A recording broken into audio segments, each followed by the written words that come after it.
ये भौजी का हो? और इतना बना चुना के कहाँ जाता हो? अच्छा ही बताओ। हाँ बोला।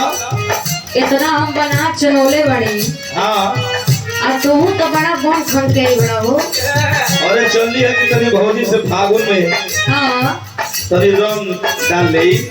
देखो रंग हम वही शर्त पर लगाई।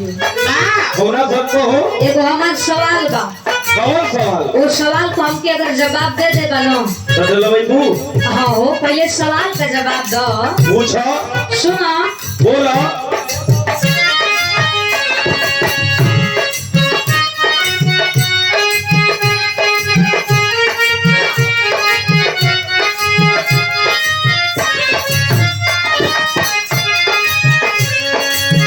कहते बसंती के करे बानला सगुनवा हमारे देवारू। यही सवाल है भौजी। हाँ हो? अच्छा पूछा ये भाई।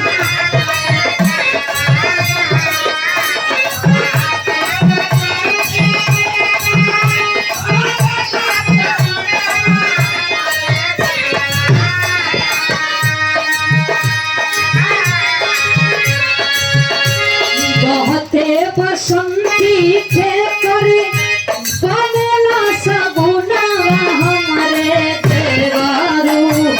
कौन पिड़वा कमके ना फगुनवा हमारे देवारू। सुना था? अरे पूरा होली है।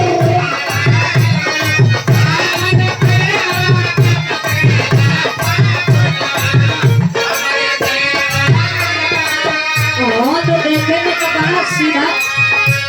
हाँ तो देखे में तो बड़ा सीधा साधा लगे तेरे ऊपर से हो, लेकिन तोरा बात से पता चला था कि ए भौजी देखा फागुन में चिकनी झुपड़ी बात मत करो।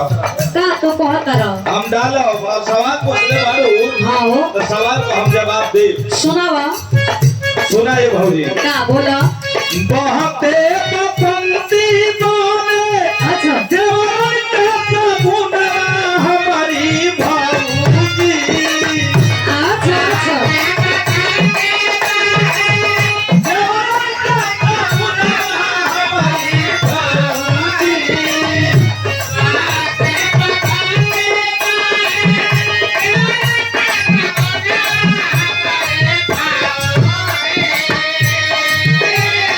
सवाल का जवाब ठीक दे पानी लो। अरे पहले तो आधा सवाल का जवाब देता हाँ, रहो। पूरा- कुछ कुछ अभी बतौले हो। आप पूरा दे दे तो डलवाइबू ना। अरे देवर बबुआ तू कैसे परेशान हो? सुना ए भौजी सुना। का बोला? बहते बसंती बोले हाँ जवान का बुनवा हमारी भौजी। अमवा पेड़ा दबके ना फागुनवा हमारी भौजी। बाहर देवर बबुआ कानों के पड़ी होते हो। भौजी। होली है।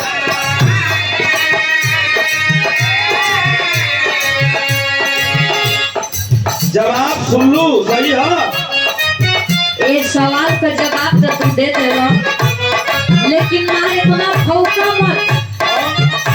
अब ये और सवाल बा। पैदल वाला तो शिकार भैया से इतना नहीं थे।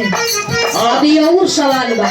पूछो। वो सवाल का जवाब दे दे बना हाँ। तब हम मानो। कौन महीना पुरुष को होला? कौन महीना पुरुष को होला?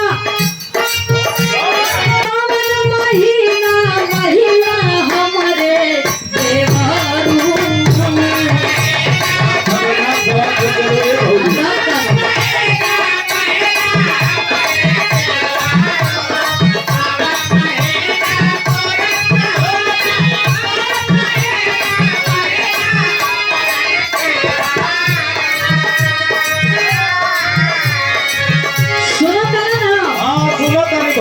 सुना कौन महीना पुरुष को होला?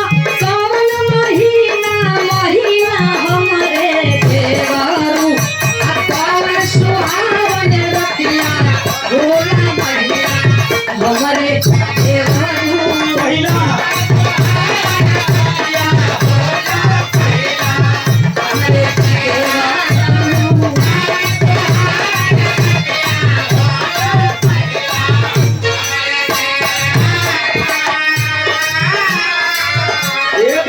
बड़ा कठिन सवाल तू दे हो। तब कहल कौन महीना मुरुष का होला? ये भाई हम तो मेहराम के जानेला।